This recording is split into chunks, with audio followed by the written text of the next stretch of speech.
মোবাইলে আসক্ত যুব সমাজ, আর তার জেরেই খোয়াতে হলো 1,85,000 টাকা। এমনই ঘটনা ঘটেছে কাকসার পানাগড় বাজারে।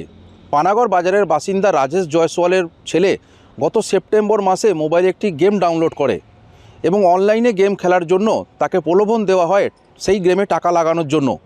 সেই মতো বাবার অ্যাকাউন্ট থেকে কয়েক ধাপে লোভে পড়ে প্রায় 1,85,000 টাকা সে গেমে লাগিয়ে দেয়। রাজেশ জয়সওয়াল অক্টোবর মাসে ব্যাংকের বই আপডেট করার পর বিষয়টি তিনি জানতে পারেন। এরপরেই এই বিষয়ে তিনি ছেলের সাথে কথা বলেন।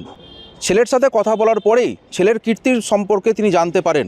এরপরেই কাকসা থানায় সাইবার সেলে এসে লিখিত অভিযোগ জানান রাজেশবাবু।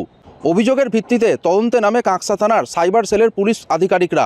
প্রযুক্তির সাহায্য নিয়ে অবশেষে 1,22,000 টাকা উদ্ধার করে কাকসা থানার পুলিশ এবং উদ্ধার হওয়া সেই টাকা রাজেশ জয়সওয়ালের হাতে তুলে দেন কাকসা থানার পুলিশ আধিকারিকরা। এদিন অনুষ্ঠানে উপস্থিত ছিলেন কাকসার আইসি প্রসূন খাঁ সহ কাকসা থানার সাইবার সেলের আধিকারিকরা।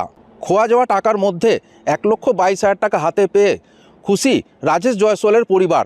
তারা কাকসা থানার পুলিশকে ধন্যবাদ জানিয়েছে। পুলিশের পক্ষ থেকে জানানো হয়েছে এই বিষয়ে বাকি টাকা উদ্ধারের প্রক্রিয়া চলছে।